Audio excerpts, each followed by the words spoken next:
தோழர்களுக்கு வணக்கம். இன்னைக்கு வீடியோவில் நம்ம டிவிகே ஆட்சியில் தொடர்ந்து பல குற்ற சம்பவங்கள், பல கொலைகள், கொள்ளைகள், பல வழக்கத்துக்கு மாறா பல விஷயங்கள் நடந்துகிட்டு இருக்குது. அது உங்களுக்கு எல்லாருக்குமே தெரியும். ஒரு வாரத்துக்கு முன்னாடி ஒரு பரபரப்பான ஒரு நியூஸ் போயிட்டு இருக்கு. அதாவது 2 பெண்கள் கூட்டு பாலியல் வன்கொடுமை செய்யப்பட்டிருக்காங்க. அதில் ஒரு பெண் மட்டும் ஓப்பனாக மீடியாவில் அந்த விஷயத்தை பற்றி ஓப்பனாக பேசிகிட்டு இருக்காங்க. அது என்ன விஷயம்? ஏற்கனவே எலெக்ஷனு ரிசல்ட் வர்ற அன்னைக்கே ஒருத்தன் பாம்பு தினேஷ் அப்படின்னு ஒரு சிறுமியை பாலியல் பலாத்காரம் பண்ணிவிட்டு அவன் ஃபோக்சோவில் கைதாகனா. இப்போ பல கொலைகள், கொள்ளைகள், இரட்டை கொலைகள், ரொம்ப ஒரு நார்த் இந்தியா அட்மாஸ்பியரை ஒரு மாதத்தில் தமிழ்நாட்டில் கொண்டு வந்துட்டாங்க. இப்படி பல குற்ற சம்பவங்கள் நடந்துகிட்டு இருக்கு. இந்த டைமில் இது ஒரு திட்டம் போட்டு ஒரு 2 பெண்ணை ஒரு இடத்துலேருந்து ஏமாற்றி வேலை வாங்கி தருவதாக சொல்லி ஏமாற்றி ஒரு ரூமில் அடைச்சி வச்சு மயக்க மருந்து கொடுத்து அவங்க பாலியல் பலாத்காரம் பண்ணியிருக்கிறாங்க. ரசிகை அவங்கள ஒரு நிர்வாகியாக மாறுறாங்க. எலெக்ஷனில் அவங்க அந்த அளவுக்கு வேலை பார்த்துருக்காங்க.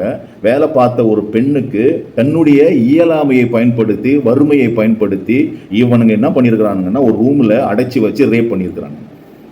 இப்போது இந்த விஷயம் எங்கே நடந்தது, இதனுடைய டெப்த் என்ன, அப்போ இந்த விஷயத்தில் தலையிட்டு இருக்கிற எம்எல்ஏவனுடைய பங்கு என்ன, இதில் வேற மேலிடம் அப்படின்னு சொல்கிறாங்க. அப்போ அந்த மேலிடத்துக்கும் தொடர்பு இருக்குது. அப்போ இந்த கண்டினியூஸாக இங்கே ஆரம்பத்திலிருந்து இந்த 2 நிர்வாகிகள், இந்த புறம்போக்குகள் இந்த விஷயத்தை பண்ணுறானுங்க. அதுக்கு எம்எல்ஏ உடந்தையாக இருக்கிறாங்க. இந்த எம்எல்ஏவுக்கும் மேலிடத்துக்கு என்னென்ன தொடர்பு அப்படின்றத இந்த வீடியோவில் பார்க்கலாம். வாங்க வீடியோக்குள்ளே போகலாம்.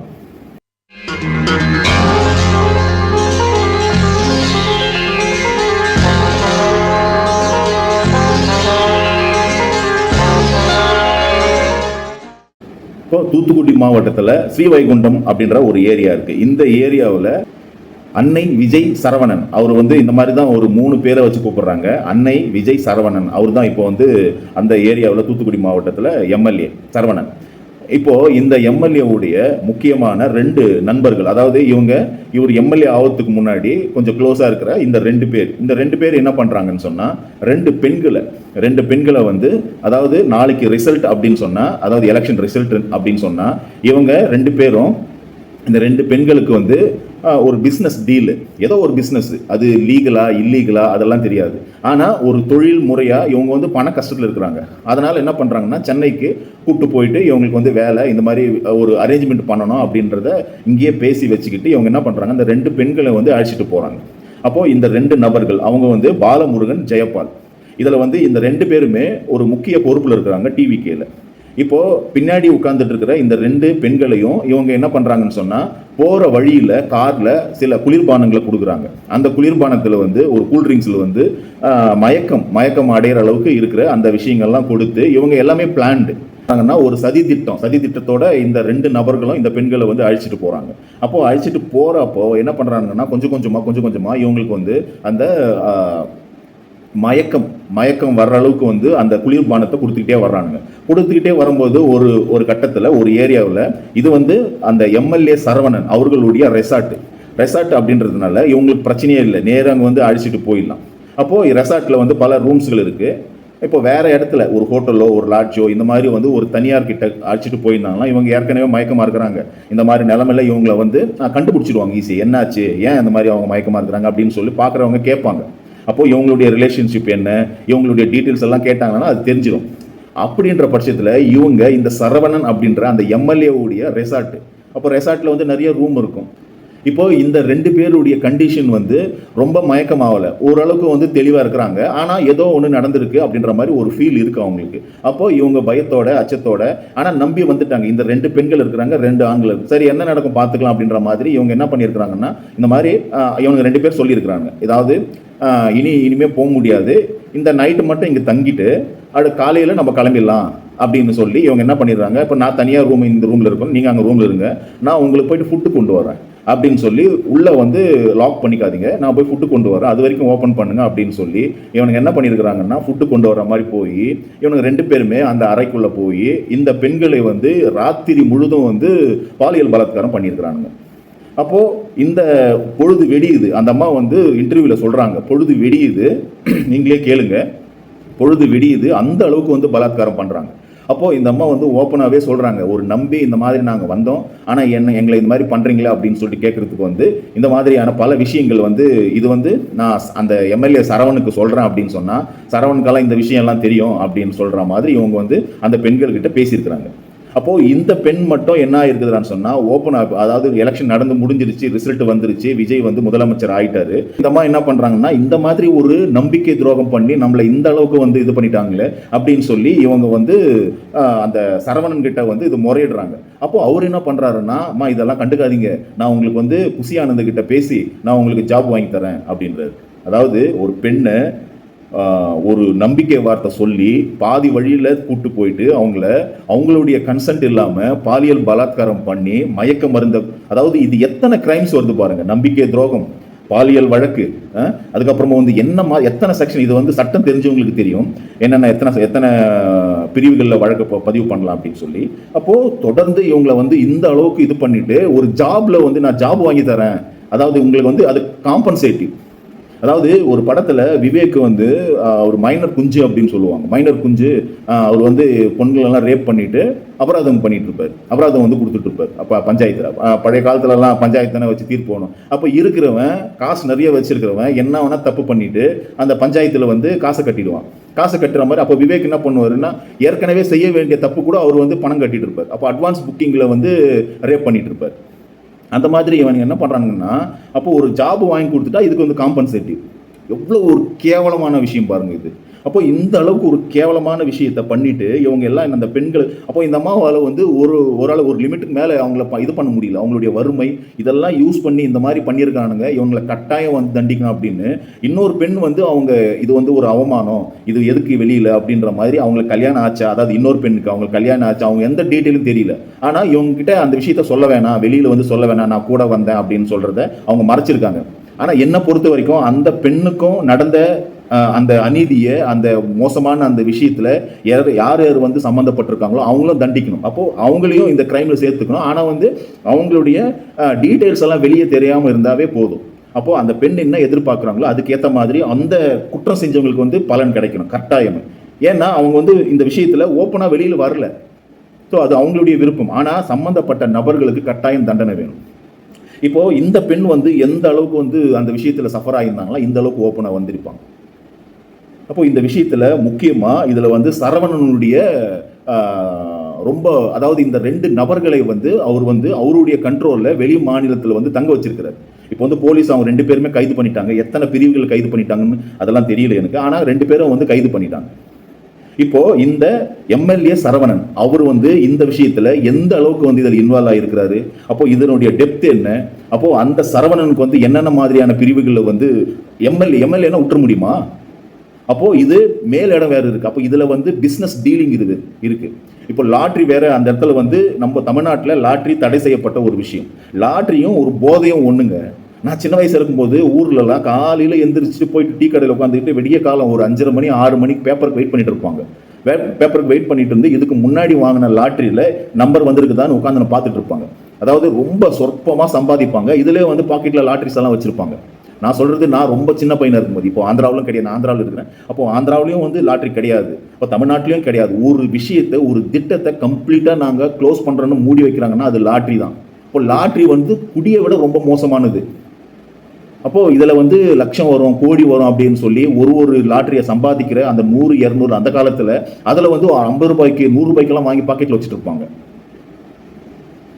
அப்போது இந்த மாதிரி ஒரு மோசமான விஷயம் இன்டைரக்டாக நடந்திருக்கு. அதாவது லாட்ரி பிஸ்னஸ் நடந்திருக்கு. இப்போ லாட்ரி பிஸ்னஸ்னே ஒரு நீங்கள் கனெக்ட் த டாட்ன்ற மாதிரி நேராக நீங்கள் அங்கே போயிடலாம். யார்? நம்மளுடைய அமைச்சர், விளையாட்டுத்துறை அமைச்சரா என்ன அமைச்சர்னு தெரியல, நம்ம வளர்ந்த கெட்டவர் அமைச்சராக இருக்கார். இப்போ அவர் தான் அந்த லாட்ரியில் வந்த பணத்தில் தான் வந்து இங்கே நீங்கள் பாருங்கள், அந்த குடும்பம் பாருங்கள். ஆதவர்ஜுனா வந்து டிவிக்கு, அவங்க மாமியார் வந்து ஏடிஎம்கே, அப்போ இன்னொருத்தர் வந்து அவங்க மச்சான், அதாவது ஆதவர்ஜுனுடைய மச்சான் பிஜேபி. இப்படி எல்லா கட்சியிலும் ஒரு குடும்பம் இருக்குதுன்னா இது எந்த அளவுக்கு எல்லா கட்சியிலும் இருக்கலாம். ஆனால் இந்த அளவுக்கு வந்து ஒரு பணத்தை வந்து சப்ளை பண்ணுற அளவுக்கு ஒரு கட்சி இருக்குதுன்னு சொன்னால் இவனுங்கிட்ட நீங்கள் என்ன விஷயத்தை எதிர்பார்க்க முடியும்? சரி, ஓகே, இப்போ விஷயத்துக்கு வரலாம். இப்போ என்ன பொறுத்த வரைக்கும் இந்த எம்எல்ஏ சரவணனை வந்து விஜயுடைய, அதாவது முதலமைச்சர் விஜயுடைய அவருக்கு அழுத்தம் கொடுத்து, அவர் விஷயம் தெரியுமா தெரியாதுன்னு தெரியல. அவர் என்னடான்னா செஸ் ஆடிட்டு இருக்காரு. அதுல ஒரு காமெடி நடந்துட்டு இருக்கு. அது அப்புறமா சொல்றேன் ஆக்சுவலி. அப்போ இந்த சரவணனை வந்து முதல்ல பதவி நீக்கம் பண்ணணும். இது எவ்வளவு ஒரு கேவலம் இது. அந்த பெண்ணை வந்து பேசுறதை நீங்க ஒரு முறை கேளுங்க. கலட்டினாரு. அப்போ நான் தடுக்கிறேன். ஆள் ஷவுட் ஆனாலும் என் மேலே விழும்போது என்னால் வந்து தடுக்கவே முடியலை. தள்ளி தள்ளி பார்க்குறேன். ஹேண்டை கலட்டினாரு. அப்போ நான் தடுக்கிறேன். ஆள் ஷவுட் ஆனாலும் என் மேலே விழும்போது என்னால் வந்து தடுக்கவே முடியலை. தள்ளி தள்ளி பார்க்குற முடியல. இவர் மாற்றி அவன் விடிய காலம் இருந்துச்சு நான் சத்தம் போடுறேன். ஏன்னா நான் ஒரு பெண்ணை நம்பி வந்ததுக்கு எனக்கு நீ நம்பிக்கை துரோகம் பண்ணுறேன்னு கேட்டதுக்கு அவன் நீ வெளியில் சொன்னேன்னா உன்னை மிரட்டிடுவேன், சரவணன் தானே கூட்டு வர சொன்னார், நீ நியாயம்லாம் சரவணன் போய் கேட்டுக்கோன்னு சொல்லிட்டாரு. திரும்ப நான் வீட்டுக்கு வந்து மறுநாள் ரிசல்ட் நான் யார்ட்டையுமே சொல்லலை. 2-3 நாள் கழிச்சு நான் சரவணன்டையே கேட்டேன். அடே நீ வந்து இப்படி சொல்லி கூட்டு போனானேங்கிறதுக்கு அக்கா நீங்கள் இதெல்லாம் போட்டுட்டு பெருசுப்படுத்தாங்கக்கா, புசியண்ணன் சொல்லி புசியண்ணன் விஜயண்ணன் சொல்லி ஒரு வேலை வாங்கி கொடுத்து சரி பண்ணிடலான்னு சரவணனை என்கிட்ட தொலைபேசியிலே சொன்னார்.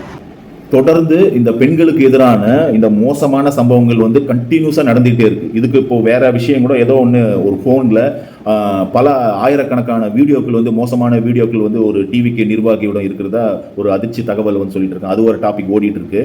இப்போ இந்த விஷயத்தை பற்றி தான் பேசணும், இந்த விஷயத்தை விட்டுறணும் அப்படின்ற மாதிரி இல்லாமல் எக்கச்சக்கமான ஒரு பாலியல் சம்பந்தப்பட்ட விஷயங்கள் வந்து தமிழ்நாட்டில் இந்த ஒரு மாசத்துல வழக்கத்துக்கு மாறாக, அதாவது நீங்க வந்து ஒரு அட்மாஸ்பியர் வந்து நமக்கு தெரியும், தமிழ்நாடுன்னா இப்படிதான் இருக்கும், இந்த மாதிரியான குற்ற சம்பவம் நடந்துகிட்டே இருக்கும், அடா என்னடா இது நடக்குது அப்படின்ற மாதிரி நம்ம வந்து பேசிக்கிட்டே இருப்போம். ஆனா வழக்கத்துக்கு மாற நடந்துச்சுன்னா இது வந்து ஏதோ வித்தியாசமா இருக்கு அப்படின்ற மாதிரி ஒரு ஃபீல் வரும். அந்த மாதிரி ஒரு வடநாட்டு பாணியில ஒரு யூபி, ஒரு பீகார் இந்த மாதிரி இடத்துல நடக்கிற மாதிரி ஒரு மிக மோசமா நடந்துட்டு இருக்கு ஒரு மாசமா. அதுதான் நான் வந்து ஃபீல் பண்றேன். இப்போ நீங்கள் பாருங்க, ஒரு பெண்ணு இது வந்து ஒரு கட்சி ஒரு ஆட்சிக்கு வந்திருக்குது. அதாவது என்ன ஒரு குற்றச்சாட்டை வந்து சொல்லி வந்திருக்கிறாருன்னா, முக்கியமாக வந்து ஒரு நிர்வாக ரீதியான, நான் ஏற்கனவே ஒரு 3-4 வீடியோவில் நான் சொல்லியிருந்தேன், நிர்வாக ரீதியாக பெருசாக இவங்க வந்து இந்த மாதிரி ஆட்சியை வந்து குறை சொல்ல முடியாது. ஏன்னா அவங்களுக்கு வந்து நிர்வாக ரீதியாக பேசுறதுக்கு அந்த அளவுக்கு வந்து அவங்களுக்கு ஒரு நாலேஜ் கிடையாது. அப்போ நிர்வாக ரீதியாக பேசி மக்களை வந்து கவர்ந்து அவங்க வந்து ஆட்சிக்கு வரல. மேம்போக்கா பல குற்ற சம்பவங்கள் நடக்குது தமிழ்நாட்டில். இந்த குற்ற சம்பவங்களை வந்து அடிப்படையாக இதை நான் வந்த உடனே நான் வந்து சரி பண்ணிடுவேன் அப்படின்னு சொல்லிட்டு ஆட்சிக்கு வந்து அடுத்த நொடியிலிருந்து ஆரம்பிச்சு இப்போ ஒரு மாசத்துக்கு மேலாவது தொடர்ந்து, அதாவது இதுக்கு முன்னாடி காட்டிலும் அதிகமாக நடந்துட்டு இருக்கு. இதுதான் இங்கே வேடிக்கை. அப்போ இதுக்கு இடையில வந்து இவர் வந்து இந்த சிங்கப்பெண் அதிரடி படை திட்டம் அப்படின்னு ஒன்று கொண்டு வந்தார். அது ரொம்ப சொதப்பிருச்சு. அதில் என்ன பண்ண போகிறாங்க, அது மூலமாக வந்து என்ன இம்ப்ரூவ் இருக்கும், அதில் பெண்களுக்கு எந்த அளவுக்கு வந்து பாதுகாப்பு இருக்கும், இதெல்லாம் வந்து வரும் காலத்தில் வந்து சந்தி சிரிக்கிறத நீங்களே பார்க்க போறீங்க. அது ஒரு திட்டத்தை உருவாக்கிட்டு இருக்காரு. இந்த இடையில வந்து இந்த டிவிக்கே, அதாவது இந்த டிவிக்கு அந்த கட்சிக்கு சம்பந்தப்பட்ட பெண்கள், அந்த பெண்களுக்கே இப்போ முக்கியமாக வந்து பாதுகாப்பு தேவைப்படுது. அப்போ ஒரு தனியாக ஒரு டிபார்ட்மெண்ட்டே உருவாக்கணும். அதாவது டிவிக்கே சம்மந்தப்பட்ட அந்த உறுப்பினர்களுக்கு தனியாக வந்து ஒரு ரூல் போட்டு இவங்கள பாதுகாத்துனாவே போதும் அப்படின்ற மாதிரி இருக்கு. இப்போ அவங்களுக்கே பாதுகாப்பு இல்லைன்னு சொன்னால் வெளியில் அந்த டிவிக்கு அந்த சரௌண்டை விட்டுட்டு வெளியில் வந்து அப்போ மற்ற கட்சியினருக்கு மற்ற மக்களுக்கு எந்த சம்மந்தமே இல்லாத வேற மக்களுக்கு வந்து என்ன மாதிரியான ஒரு பாதுகாப்பு கிடைக்கும் நீங்கள் யோசித்து பாருங்க. ஒரு டிவிக்கு ஒரு 30-35 வருஷம் ஒரு ரசிகையாக இருக்கிறாங்க. அந்த ரசிகையை சேம் அதே கட்சியில் நிர்வாகிகள் என்ன பண்ணுறாங்கன்னா எவ்வளோ ஒரு தைரியமாக ஒரு பிளண்டாக அந்த அளவுக்கு வந்து ஒரு இந்த மாதிரியான ஒரு கேவலமான ஒரு வேலையை பார்ப்பானுங்க இவனுங்க. அப்போ அடிப்படையிலேயே இவங்க வந்து ஒரு அந்த ரூட்னு சொல்லுவாங்க இல்லையா, அந்த வேர்லேருந்தே இவங்க வந்து ரொம்ப மோசமான ஒரு கட்சியை தான் இந்த கட்சியை நான் பார்க்குறேன். இப்போது ஒரு கட்சிக்கும் ஒரு பேட்டர்ன் இருக்கும். இப்போ நீங்கள் தமிழ்நாட்டு லெவலில் ஒரு கட்சிக்கு ஒரு பேட்டர்ன். இப்போ டிஎம்கே, ஏடிஎம்கே, பிஜேபி, பாமக, விசிகா, இப்போது ஒரு கிரைம் நடக்குதுறான்னா, ஒரு தப்பு நடக்குதுறான்னு சொன்னால் நம்ம ஒரு டிஎம்கே நடக்குதுறான்னா இந்த மாதிரி விஷயத்த வந்து ரொம்ப அடிமட்டமாக இருக்கிற, அதாவது கீழே இருக்கிற அந்த மாதிரியான ஒரு ஆள் தான் இதை பண்ணியிருக்கவே மாட்டான். இப்போ நீங்கள் யோசித்து பாருங்க, 2 நிர்வாகிகள், அவங்க டிவிகே நிர்வாகிகள், அந்த ஒரு 35-30 வருஷத்துக்கு மேலே விஜயுடைய ரசிகை நிர்வாகி ஒரு நம்பி கூட்டு போனால் அதில் வந்து மயக்க மருந்தை கொடுத்து ஒரு ரூமில் அடைச்சி வச்சு இந்த அளவுக்கு பண்ணுறான்னா இது வந்து டிஎம்கே காரன் பண்ணியிருப்பானா? நீங்கள் யோசித்து பாருங்க. அப்போ அவன் யோசிப்பான், இது வந்து வெளியில் தெரிஞ்ச, இது வந்து எப்படிங்க தெரியாமல் இருக்கும்? நீங்கள் இந்த மாதிரி பண்ணுறீங்க, இது வந்து வெளி உலகம் தெரியாமல் இருக்குமா? அப்போ அந்த பேட்டர்ன்ல இது வந்து அந்த பிஜேபியுடைய பேட்டர்னுக்கு அப்படியே 99% வந்து ஒத்து போறாங்க. இப்போ நடக்கிற குற்றத்தெல்லாம் நீங்க பாருங்க. ஒரு போலீஸ்கார் ஒரு பேனர் வைக்கிறாங்க. அந்த பேனரை எடுக்கணும்னு சொல்லிட்டு போலீஸ்காரர்கள் கேட்கறாங்க. அந்த போலீஸ்கார கையை உடச்சு போட்டுறாங்க. இது ஏதாவது எந்த மீடியாவில் பேசினாங்களா? அப்போ எந்த மாதிரியான ஒரு அராஜகம் பாருங்க இது. அந்த போலீஸ்கார கையை உடைச்சிட்டாங்க. அப்போ விஜய் வந்து ஆட்சியில் இருக்கிறதுனால எதுவுமே பண்ண முடியாது. இப்போ தமிழ்நாட்டில் நீங்கள் ஒரு ரூலிங் பார்ட்டியா பிஜேபி வந்திருந்தா என்ன மாதிரியான ஒரு வேலைகள் நடக்குமோ இப்போ நார்த்தில் என்ன நடந்துட்டு இருக்கு. இப்போ நார்த்தில் நீங்கள் பாருங்க, ஒரு பெண்களை வந்து எந்த அளவுக்கு வந்து மிஸ்யூஸ் பண்ணுவாங்க. ஏன்னா அதிகாரம் இருக்கு. அப்போ பெண்கள் அப்படின்னா இவங்களுடைய பார்வையில் ஒரு ஒரு ஒரு கட்சி ரீதியாக இவங்களுக்கு வந்து ஒரு இது வச்சிருக்கிறாங்க. அப்போ அந்த மாதிரி தான் இருக்கும். இதில் வந்து நீங்கள் ஒரு இப்போ ஒரு அடுப்பு வைக்கிறீங்க, ஒலை வைக்கிறீங்க, அந்த பாத்திரத்தில் ஒரு 40 ரூபாய் விலை மதிக்கத்துக்கு அரிசி போட்டால் அதுக்கேற்ற மாதிரி தான் சாப்பாடு வரும். ஒரு நல்ல ஒரு 60 ரூபாய் 70 ரூபாய் ஒரு பிரியாணி அரிசி போட்டிங்கன்னா அதுக்கேற்ற மாதிரி தான் சாப்பாடு வரும். அப்போ நீங்கள் ரேஷன் அரிசி போட்டால் அதுக்கேற்ற மாதிரி தான் சாப்பாடு வரும். இப்போ இவங்களுடைய குவாலிட்டியே அவ்வளோதான். அப்போது இவங்க எதை பேஸ் பண்ணி வந்தாங்க? இப்போ நீங்கள் விஜயுடைய பின்புலம் அவருடைய சினிமாக்களை பாருங்கள். அந்த சினிமாக்களில் பெண்களை வந்து அவர் எப்படி காட்சிப்படுத்தியிருப்பாங்க பாருங்கள். அப்போது டிவிக்கு நிர்வாகிகள், டிவிக்கு தொண்டர்கள், டிவிக்கு சம்மந்தப்பட்டவர்கள் இந்த மாதிரியான ஒரு பாலியல் ரீதியாக இந்த மாதிரி பிரச்சனைகள் வந்து பெரிய ஒரு ஆச்சரியமே இல்லை எனக்கு. ஏன்னா இது வந்து நடக்கும். இந்த மாதிரியான ஒரு தொண்டர்களை கொண்ட ஒரு கட்சி தான் அது. அப்போது இவங்களால திருத்திக்கவும் முடியாது.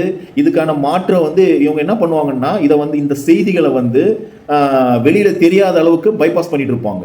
இப்போ இந்த இடையில தான் வந்து இந்த செய்தியை மறைக்கிற மாதிரி 41 பேரை கொண்டவனெல்லாம் ஜாலியாக இருக்கிறான் அப்படின்ற மாதிரி ஒரு காமெடி ஒன்று சொல்கிறாரு. அதுக்கு வந்து கை தட்டுறாங்க. இப்போது இந்த விஷயத்தை, இந்த பர்சனை வந்து அட்டாக் பண்ணுற மாதிரி பல ஆயிரக்கணக்கான வீடியோக்களை போட்டு அவருக்கு வந்து எதிர்ப்பு தெரிவிச்சுட்டு இருக்காங்க. அப்போது இந்த மாதிரியான ஒரு மோசமான விஷயம் நடக்குது. அதை பற்றி அவங்களுக்கு கவலை கிடையாது.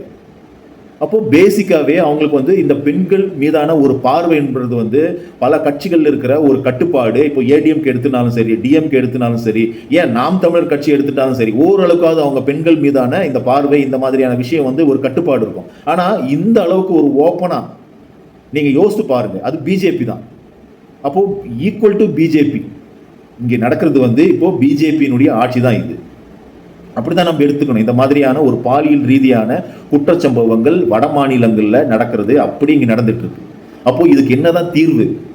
இப்போ மக்கள் வந்து ரியலைஸ் பண்ணணும். மக்கள் வந்து ரியலைஸ் பண்ணி ஒரு கட்சி, அந்த கட்சியினுடைய கொள்கைகள், அது கட்சியினுடைய கோட்பாடுகள் மினிமம் நம்ம வந்து ஒரு சேஃபாக இருக்கிறதுக்கான எந்த கட்சின்றது நீங்கள் தான் முடிவு பண்ணணும்.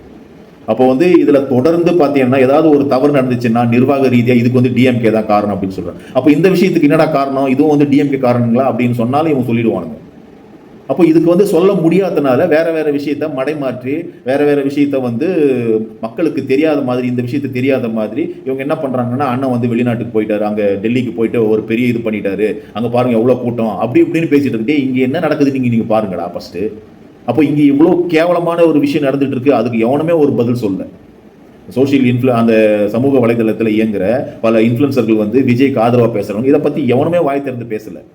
அப்போது அந்த எம்எல்ஏ சரவணன் அவர்களுக்கு வந்து தக்க தண்டனை வந்து தரணும். அந்த காவல்துறை வந்து தக்க தண்டனை தந்து அவரை வந்து பதவி நீக்கம் செய்யணும். அதன் மூலமாக அவருக்கு பின்னாடி இருக்கிற பல ரகசியங்களை வந்து வெளிக்கொண்டு வரணும். இதுதான் இந்த வீடியோனுடைய கோரிக்கை. தொடர்ந்து என்னுடைய வீடியோ பாருங்கள், சப்ஸ்கிரைப் பண்ணின்னு பாருங்கள், லைக் பண்ணுங்கள், கமெண்ட் பண்ணுங்கள், ஷேர் பண்ணுங்கள். நன்றி, வணக்கம்.